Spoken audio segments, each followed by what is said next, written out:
Study IQ IAS, अब तैयारी हुई अफोर्डेबल। दोस्तों, हिंदुस्तान हमेशा से दुनिया भर में अपने वाइब्रेंट कल्चर के लिए जाना जाता है। यही कारण है कि भारत के फेस्टिवल्स और डाइवर्स क्विजीन्स का लुत्फ उठाने के साथ साथ यहाँ के वॉन्डरस टूरिस्ट प्लेसेस को देखने के लिए दुनिया भर के लोग हर साल लाखों की संख्या में हमारे देश आकर रुकते हैं। लेकिन साल 2022 में कुछ ऐसा हुआ जिसने भारतीय कल्चर का ये नायाब पहलू को दुनिया के सामने रख दिया। वो पहलू था भारतीय चलचित्र यानी इंडियन सिनेमा। दरअसल पिछले साल 25 मार्च 2022 को रिलीज हुए क्रिटिकली अक्लेम्ड और कमर्शियल फिल्म RRR ने सफलता की जो कहानी लिखी, उसके चर्चे इस बार भारतीय सरजमी के पार पूरे विश्व भर में सुनाई दिए। डायरेक्टर SS राजामौली द्वारा निर्देशित इस फिल्म ने 1000 करोड़ से ज्यादा का वर्ल्ड वाइड बिजनेस करने के साथ साथ इंटरनेशनल अवार्ड्स में भी अपनी छाप छोड़ी। जहां हाल ही में फिल्म के सॉन्ग नाटू नाटू के कंपोजर MM कीरावानी ने बेस्ट ओरिजिनल सॉन्ग कैटेगरी में 2023 का गोल्डन ग्लोब अवार्ड को अपने नाम किया। यही नहीं, ये सॉन्ग ऑस्कर अवार्ड्स के लिए नॉमिनेट होने वाला पहला इंडियन सॉन्ग भी बन चुका है। ऐसे में हम कह सकते हैं कि ग्लोबल लेवल पर न केवल इस फिल्म को पसंद किया जा रहा है, बल्कि लैंग्वेज बैरियर के बावजूद दुनिया भर के म्यूजिक लवर इस सॉन्ग से कनेक्शन फील कर पा रहे हैं। कुछ एक्सपर्ट्स फिल्म RRR की कमर्शियल और क्रिटिक सक्सेस को इंडियन सिनेमा का ग्लोबल आगाज मान रहे हैं, जहां कुछ एक्सपर्ट्स का यह भी कहना है कि अब हिंदुस्तानी सिनेमा अपनी इंटरनेशनल जर्नी के लिए तैयार है। हालांकि ऐसा भी नहीं है कि भारतीय फिल्म इंडस्ट्री कोई नई है, बल्कि 1913 में दादा साहेब फाल्के द्वारा बनाई गई पहली भारतीय फिल्म राजा हरिश्चंद्र से जो सिलसिला शुरू हुआ था वो आज तक जारी है। हर साल हिंदी, कन्नड़ा, तमिल, तेलुगु, मलयालम, भोजपुरी, पंजाबी इत्यादि भारतीय भाषाओं में हजारों फिल्म्स बनाई जाती हैं, जो विश्व प्रसिद्ध हॉलीवुड मूवीज के ईयरली नंबर टैली के कंपैरिजन में कई गुना ज्यादा है। वहीं ऐसा भी नहीं है कि इसके पहले किसी इंडियन फिल्म ने वर्ल्ड वाइड कमर्शियल सक्सेस या किसी कैटेगरी में इंटरनेशनल अवार्ड्स या नॉमिनेशंस नहीं जीते हों। 2016 में रिलीज हुई हिंदी फिल्म दंगल ने वर्ल्ड वाइड 2000 करोड़ से ज्यादा का कलेक्शन किया था। साथ ही पिछले साल रिलीज हुई KGF 2 ने भी सिमिलर कमर्शियल सक्सेस हासिल की थी। वहीं अगर हम इंटरनेशनल अवार्ड्स की बात करें तो इंडियन फिल्म्स के ऑस्कर नॉमिनेशन का दौर 1958 में रिलीज हुई मदर इंडिया से ही जारी है और हिंदुस्तान ने भानु अथैया, गुलजार, ए.आर. रहमान और रसूल पुकुट्टी जैसे दिग्गज ऑस्कर विनिंग कलाकार भी दिए हैं। लेकिन इसके बावजूद आज से पहले किसी भारतीय फिल्म के लिए इस तरह का ग्लोबल क्रेज नहीं देखा गया। तो फिर सवाल उठता है कि इस बार ऐसा क्या खास हुआ, क्योंकि कमर्शियल पर्सपेक्टिव से तो RRR से पहले भी हिंदुस्तान ने कई ब्लॉकबस्टर फिल्म बनाई है, लेकिन उन्हें लेकर क्यों इस तरह की हवा विश्व भर में नहीं दिखाई दी। या हम ऐसा कहें कि सिर्फ विदेशी जमीन पर इंडियन मूवीज और आर्टिस्ट का एक्सेप्टेंस ही सफलता का असल पैमाना है, या हमें हैल्यू या कोरियन वेव से कुछ सीखने की जरूरत है। और क्या आपने सुराराय पोट्रू के बारे में सुना है? दोस्तों, आज का हमारा वीडियो डिस्कशन इंडियन सिनेमा से जुड़े ग्लोबल पर्सपेक्टिव पर केंद्रित है, जहां पर हम आपके सामने एक नया पर्सपेक्टिव रखने की कोशिश करेंगे और ये अपेक्षा करेंगे कि आप भी अपने पर्सपेक्टिव्स हमारे सामने रखें। लेकिन आगे बढ़ने से पहले मैं आपको बता दूं कि इस वीडियो की इंपॉर्टेंस UPSC मेंस के ऐसे पेपर के लिहाज से काफी ज्यादा है। इसके बारे में वीडियो के अंत में और भी बात करेंगे, पर फिलहाल के लिए अपने डिस्कशन को हम आगे बढ़ाते हैं। दोस्तों, प्रीलिम्स को UPSC की परीक्षा का आयरन गेट माना जाता है, क्योंकि 10 लाख बच्चों में से प्रीलिम्स में मात्र 10,000 बच्चे मेंस लिखने के लिए सिलेक्ट होते हैं, जो इस एग्जाम के सिलेक्शन रेट को 1% से भी कम कर देता है। और इसी दुविधा और कठिनाई को समझते हुए स्टडी IQ आप सबके लिए लेकर आया है SIP यानी सक्सेस इन प्रीलिम्स प्रोग्राम, जिसके अंतर्गत मात्र 90 दिनों में आप प्रीलिम्स के आयरन गेट को क्रॉस करने में सक्षम हो जाएंगे। क्योंकि इस प्रोग्राम में आपको भारत की सबसे बेहतरीन फैकल्टीज से 200+ आवर्स की लाइव रिवीजन क्लासेस मिलेंगी और इन लेक्चर्स के बाद आपको रिवीजन बुकलेट्स मिलेंगी, जिससे आप स्टैटिक और करंट कंटेंट को रिवाइज कर पाएंगे। CSAT की वर्कशॉप्स होंगी और साथ में आपको मिलेंगे UPSC की मिरर टेस्ट और ऑल इंडिया ओपन टेस्ट, जो आपको आपकी तैयारी का सही फीडबैक देंगे। दोस्तों, इस प्रोग्राम के अंतर्गत इन बैचेस में क्लासेस की स्टार्टिंग 7 फरवरी इवनिंग 7 PM से हो रही है। पर आपको ध्यान रखना है कि इसमें अवेल करते वक्त आपको AG लाइव कूपन कोड जरूर यूज करना है, जिससे इस प्रोग्राम के प्राइसेस ऑलमोस्ट हाफ हो जाएंगे और मात्र 6000 रुपीज के सुपर डिस्काउंटेड प्राइस पे आप इन बैचेस को अवेल कर पाएंगे। इन बैचेस से रिलेटेड सभी इंपॉर्टेंट लिंक्स आपको पिन कमेंट और डिस्क्रिप्शन में मिल जाएंगी। बाकी सभी अपडेट्स के लिए आप मुझे मेरे सोशल मीडिया हैंडल्स पे फॉलो कर सकते हैं। दोस्तों, इस बात में कोई दो राय नहीं है कि किसी के लिए भी इंटरनेशनल अक्लेम या अवार्ड को हासिल करना बड़ी बात है। अक्सर आम जिंदगी में लोग कड़ी मेहनत और सालों की तपस्या के बाद भी अपनी एक अलग पहचान बना पाने में सक्षम नहीं हो पाते। ऐसे में अगर इंटरनेशनल लेवल पर कोई आपकी प्रतिभा को पहचाने या आपके द्वारा किए गए काम को सराहे तो ये अपने आप में एक गॉडली एक्सपीरियंस होता है। लेकिन इसके बावजूद सोचने वाली बात यह है कि क्या वाकई एक आर्टिस्ट या किसी मूवी के लिए इस तरह के इंटरनेशनल अवार्ड्स को जीतना ही गोल्ड स्टैंडर्ड का मापदंड हो सकता है। क्योंकि अगर हम गौर से देखें तो हम पाएंगे कि जहां स्पोर्ट्स या साइंस के फील्ड में होने वाले इंटरनेशनल स्टैंडर्ड्स को ऑब्जेक्टिवली जज किए जाने के पैरामीटर्स या मापदंड सबके लिए समान है, वहीं आर्ट्स के फील्ड की सब्जेक्टिविटी को देखते हुए एक फिल्म या म्यूजिक को इंडिपेंडेंटली जज करना आसान नहीं है। वहीं ऑस्कर, ग्रैमीज या गोल्डन ग्लोब्स जैसे अमेरिकन एस्टैब्लिश अवार्ड्स भी मुख्य रूप से यूएस बेस्ड या इंग्लिश लैंग्वेज की मूवीज और सॉन्ग्स को फेलिसिटेट करने के लिए एस्टैब्लिश किए गए थे। ऐसे में किसी भी अन्य देश, रीजन या लिंगुअल ग्रुप के आर्टिस्टिक क्रिएशन को कुछ लिमिटेड कैटेगरीज में ही अवार्ड दिए जाते हैं या इनके क्वालिफिकेशन के पैरामीटर्स भी ओपन फॉर ऑल नहीं होते। उदाहरण के लिए एकेडमी अवार्ड्स, जिन्हें पॉपुलरली ऑस्कर अवार्ड्स के नाम से जाना जाता है, जिनमें अवार्ड्स की लगभग 2 दर्जन से ज्यादा कैटेगरीज होती हैं। लेकिन इंडिया या किसी भी अन्य देश के लिए अपनी मूवी को इन अवार्ड्स में नॉमिनेट करने के लिए केवल एक कैटेगरी दी जाती है, जो है बेस्ट इंटरनेशनल फीचर फिल्म। हालांकि इंडिविजुअल आर्टिस्ट के लिए अलग अलग कैटेगरीज के दरवाजे खुले होते हैं, लेकिन एक फॉरेन मूवी के लिए अवार्ड जीतने के लिए केवल यही एक कैटेगरी अवेलेबल है। ऐसे में सवाल उठता है कि आखिर इन अवार्ड्स को ग्लोबल स्टैंडर्ड माना जाए या फिर अमेरिकन स्टैंडर्ड। इस सवाल को लेकर मशहूर भारतीय बहुमुखी कलाकार कमल हसन का मानना है कि ये सभी अवार्ड्स केवल अमेरिकन स्टैंडर्ड्स को ही स्टैब्लिश करते हैं, इसीलिए हमें ऑस्कर्स की तरफ ना जाते हुए सिर्फ अपने ओवरऑल स्टैंडर्ड को राइज करने की जरूरत है। साथ ही हमें इस बात को भी ध्यान में रखना चाहिए कि इंडिया की लैंग्वेज, कल्चर और साइकी वेस्टर्न वर्ल्ड से काफी अलग है। इसमें अच्छे या बुरे की बात नहीं है, बस बात यह है कि अलग है। हमारे जीवन की कहानियां अलग है और उन्हें सुनने सुनाने का तरीका भी। अगर हम इंडियन कल्चर के पास में झांक कर देखें तो हम पाएंगे कि सदियों से हमारे यहाँ अलग अलग भाषाओं में अपने अपने तरीकों से कहानियां सुनाई और दिखाई जा रही है। कभी ये कहानी कहने के लिए कठपुतली का सहारा लिया जाता है तो कभी ट्रेडिशनल डांस फॉर्म्स का। यानी हमारी फिल्म्स और वेस्टर्न वर्ल्ड के बीच आर्ट फॉर्म का बड़ा अंतर है, जिसे हम साफ तौर पर देख सकते हैं। ऐसे में हमें ये समझना होगा कि वेस्टर्न वर्ल्ड से वैलिडेशन लेने या उनके अवार्ड्स पाने के लिए हमें उनकी तरह की फिल्म्स बनाने की जरूरत नहीं है। लेकिन शायद वेस्टर्न वर्ल्ड के रिकॉग्निशन की इसी चाह ने हमारा बॉलीवुड अपनी पहचान खोता जा रहा है। क्योंकि अगर हम अपने हिंदी फिल्म इंडस्ट्री या सो कॉल्ड बॉलीवुड को देखें तो उसकी फिल्म्स और ऑडियंस के बीच का अंतर बढ़ने लगा है और कहीं ना कहीं वेस्टर्न सिनेमा को कॉपी करने के जुनून में बॉलीवुड अपने खुद के यूनिक फ्लेवर को भूलता जा रहा है। और यही कारण है कि फिलहाल बॉलीवुड एक आइडेंटिटी क्राइसिस से गुजर रहा है, जबकि दूसरी तरफ भारत की कई दूसरी इंडस्ट्रीज आज भी अपनी जड़ों से जुड़ी कहानियां वैसे ही सुना रही है जैसे लोग उन्हें पसंद करते हैं। यही कारण है कि उन्हें न केवल देश में बल्कि विदेशों में भी पसंद किया जा रहा है और आरआरआर की रिसेंट सक्सेस इसका प्राइम एग्जाम्पल है। क्योंकि इस फिल्म ने हमारी कहानी हमारे अंदाज में सुनाई, अपनी पहचान बनाए रखते हुए। साथ ही फिल्म ने ग्लोबल स्टैंडर्ड्स को मैच करते हुए सिनेमैटोग्राफी, वीएफएक्स और बाकी टेक्निकल एस्पेक्ट्स पर भी ध्यान दिया, लेकिन फिल्म की सोल यानी कि आत्मा को भारतीय रखते हुए। और यही कारण है कि सारी दुनिया ने इस फिल्म को सराहा और दुनिया को भारत को एक अलग नजरिए से देखने का मौका मिला।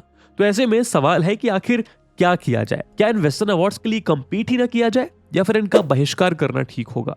इसका जवाब है बिल्कुल भी नहीं, बल्कि हमें साउथ कोरिया से सीख लेने की जरूरत है, जिसने हॉलीवुड या वेस्टर्न वर्ल्ड में अपनी जगह बनाने के बजाय पूरे वर्ल्ड को ही अपनी ओर खींचा। तो क्या है हमारी इस कहानी का कोरियन एंगल, अब वो भी जान लेते हैं। दोस्तों, हैल्यू एक चाइनीज वर्ड है जिसका लिटरल मीनिंग होता है कोरियन वेव। एक ऐसी वेव जो साउथ कोरिया में मिड 1990s में शुरू हुई और आज इसने पूरी दुनिया को अपने प्रभाव में ले लिया है। नतीजा ये है कि इसके चलते आज न केवल साउथ कोरियन इकोनॉमी बूम कर रही है, बल्कि दुनिया में एक देश के तौर पर साउथ कोरिया का परसेप्शन भी पूरी तरह बदल गया है। तो चलिए हम साउथ कोरिया के इस हैल्यू की कहानी शुरू से शुरू करते हैं। दोस्तों, जब 1994 में जुरासिक पार्क नाम की ब्लॉकबस्टर फिल्म अपने वर्ल्ड वाइड रिलीज के साथ साथ साउथ कोरिया में भी रिलीज हुई, तब पहली बार साउथ कोरिया के तत्कालीन प्रेसिडेंट किम योंग सैम को यह एडवाइस दी गई कि वो भी अपने कोरियन मीडिया प्रोडक्शन को गवर्नमेंट सपोर्ट प्रदान करे। साउथ कोरियन मीडिया के अनुसार इसके पीछे फॉर्मर साउथ कोरियन प्रेसिडेंट को यह तर्क दिया गया कि हॉलीवुड की जुरासिक पार्क मूवी ने बहुत कम समय में इतना बिजनेस किया है कि अब वो साउथ कोरियन प्राइड कहे जाने वाली ऑटोमोबाइल कंपनी Hyundai के 1.5 मिलियन यूएस डॉलर के सेल्स को भी सरपास कर रही है। और इस कंपैरिजन ने ही गवर्नमेंट को कोरियन कल्चर को एक एक्सपोर्टेबल इंडस्ट्री के तौर पर स्टैब्लिश करने के लिए इन्फ्लुएंस किया। 1995 में south Korean ministry of culture ने मीडिया सेक्टर डेवलप करने और उसके लिए प्राइवेट इन्वेस्टमेंट जुटाने के लिए कल्चरल इंडस्ट्री ब्यूरो को स्टैब्लिश किया। कोरियन गवर्नमेंट के इन्हीं प्रयासों का नतीजा था कि फरवरी 1999 में first local big budget film Shiri release हुई, जिसने मेजर कमर्शियल सक्सेस रजिस्टर करने के साथ साथ हॉलीवुड ब्लॉकबस्टर टाइटैनिक के कोरियन कलेक्शन को भी सरपास कर दिया। यहीं से कोरियन मीडिया और एंटरटेनमेंट इंडस्ट्री ने रफ्तार पकड़नी शुरू कर दी। 1999 से 2010 के दशक में कोरियन वेव ने एशिया पर अपना प्रभाव बढ़ाना शुरू किया। गवर्नमेंट के efforts, celebrity endorsements, quality content और जमीन से जुड़े हुए टॉपिक पर टीवी शोज, मूवीज और ड्रामास की जैसे बाढ़ सी आ गई, जिन्हें कोरियन ऑडियंस और फैंडम्स का भी भरपूर सहयोग मिला, क्योंकि ऑडियंस ने क्वालिटी कंटेंट को अप्रिशिएट किया।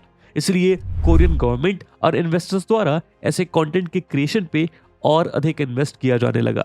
फरवरी 2000 में SM एंटरटेनमेंट के बॉय बैंड हॉट वो पहला मॉडर्न K-पॉप बैंड बना जिसने ओवरसीज परफॉर्म किया। यही नहीं, बीजिंग में ऑल सोल्ड आउट कंसर्ट और rapidly increasing Korean cultural import से डर के चाइना के स्टेट एडमिनिस्ट्रेशन ने रेडियो, फिल्म और टेलीविजन पे आने वाले कोरियन टीवी ड्रामा शोज की फ्रीक्वेंसी को रेस्ट्रिक्ट कर दिया। यानी 2010 आते आते कोरियन वेव ग्लोबल सुनामी में तब्दील हो चुकी थी। धीरे धीरे सारी दुनिया में कोरिया के ड्रामास, K-पॉप बैंड्स जैसे गंगम स्टाइल, फेम्ड PSY या BTS या ब्लैक पिंक या फिर यहाँ के फिल्म स्टार्स से लेकर कोरियन कल्चर, फैशन ट्रेंड्स और कॉस्मेटिक्स की डिमांड बढ़ने लगी। इस कड़ी में 2014 में साउथ कोरिया ने अपने एनुअल बजट का 1% अपनी कल्चरल इंडस्ट्रीज के इंप्रूवमेंट पर खर्च किया।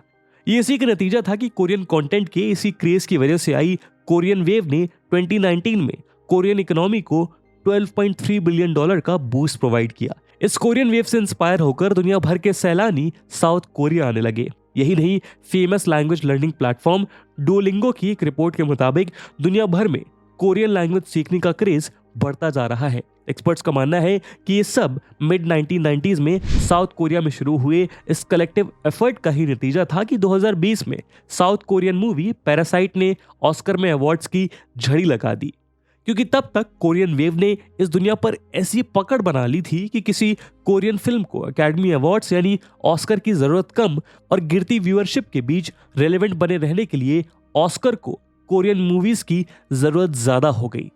गौर करें तो famous Korean pop band BTS को भी जर्मनी में रिकॉग्निशन इसी दौरान मिला जब ये कोरियन वेव अपने पीक पर है। अगर आज हम कोई भी कंटेंट स्ट्रीमिंग प्लेटफॉर्म को उठाकर देखें तो उस पर कोरियन कंटेंट की भरमार है। इसी के चलते न केवल साउथ कोरियन इकोनॉमी एक रॉकेट शिप पे सवार है, बल्कि कोरियन कल्चर और सोसाइटी का भी एक अपनी तरह का अनूठा ग्लोबल परसेप्शन बनता जा रहा है, जिसका आज के ग्लोबल मार्केट में अपना एक अलग इम्पैक्ट है। यही कारण है कि आज कोरियन ड्रामास या मूवीज से इंस्पायर होकर बहुत सी चीजें ग्लोबल मेनस्ट्रीम में छाती जा रही हैं। उदाहरण के लिए 2021 में रिलीज हुए कोरियन शो स्क्विड गेम्स ने न केवल नेटफ्लिक्स में स्ट्रीमिंग के सारे रिकॉर्ड तोड़ दिए, बल्कि इस टीवी शो में दिखाए गए कोरियन कल्चर पे बेस्ड चाइल्डहुड गेम्स भी इंटरनेशनली पॉपुलर बन गए। यहाँ तक कि इंडियन ब्रांड अमूल ने भी squid games inspired advertisement release किए थे। वहीं कोरियन मूवीज के इस क्रेज को देखते हुए इंडिया में भी उनकी बहुत सी मूवीज को ऑफिशियली और अनऑफिशियली रीमेक किया गया। तो बात पानी की तरह साफ है। आज इस सो कॉल्ड कोरियन वेव ने ना सिर्फ साउथ कोरियन आर्टिस्ट को वर्ल्ड स्टेज पर रिकॉग्निशन दिलाया है, लेकिन साथ ही इस वेव के चलते ओवरऑल साउथ कोरियन इकोनॉमी को भी मेजरली बूस्ट मिला है। ऐसे में सवाल उठता है कि आखिर हम इस कोरियन वेव या हल्यू की कहानी से क्या सीख ले सकते हैं।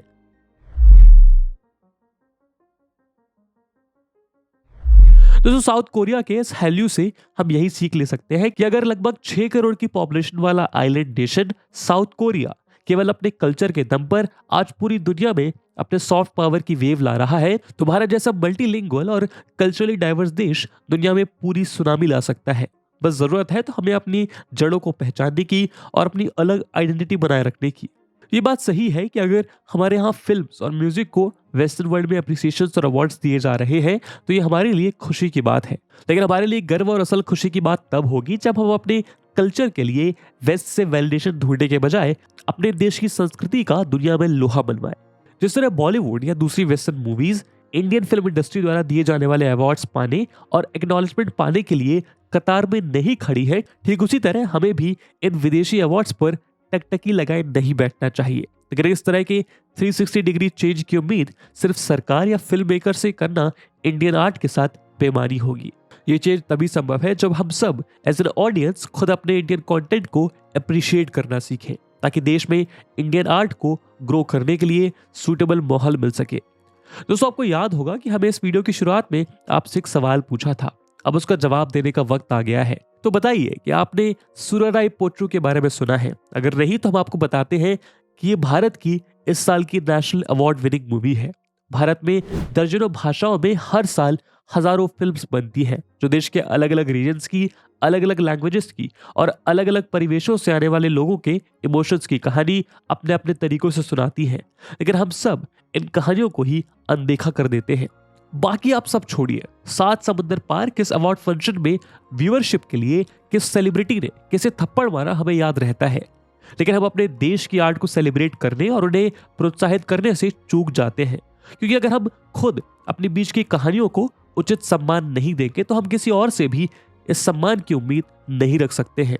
बल्कि हमें चाहिए कि हम अपने देश के नेशनल अवार्ड्स को अप्रिशिएट करें, जहां अलग अलग लैंग्वेजेस और अलग अलग बैकग्राउंड से आने वाले म्यूजिक, मूवीज और दूसरे आर्ट फॉर्म्स एक दूसरे से सीधे कम्पीट करें, जिससे हमारे देश के आर्ट का स्टैंडर्ड हाई हो सके, जिसमें खुद को परखने के लिए देश विदेश से आने वाले आर्टिस्ट अपने रिप्रेजेंटेशंस भेजें।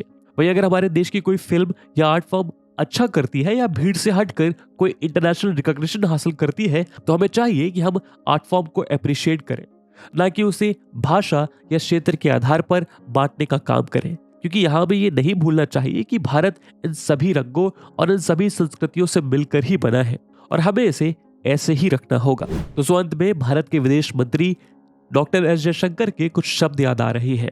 We are 1/5 of the world's population and there is no need for us to please others for recognition if we have approval from our own people। दोस्तों, इन्हीं शब्दों के साथ इस वीडियो डिस्कशन को हम यही समाप्त करते हैं। और जैसा आपने वीडियो के पहले भाग में बताया कि इस वीडियो की इंपॉर्टेंस यूपीएससी मैथ्स के पर्सपेक्टिव से काफी ज्यादा है, और इसी इंपॉर्टेंस को देखते हुए एक सवाल हम आपके लिए छोड़कर जा रहे हैं जिसको आप कमेंट सेक्शन में आंसर करना है। The question is, does Indian cinema reflect the real India? Comment. And with this question, my friends, that's it for the video. I hope आपको वीडियो पसंद आई होगी, और अगर पसंद आई है तो अपने दोस्तों के साथ साझा करना मत भूलिएगा। हम मिलते हैं अगले वीडियो में, तब तक के लिए जय हिंद, जय भारत। स्टडी IQ IAS, अब तैयारी हुई अफोर्डेबल।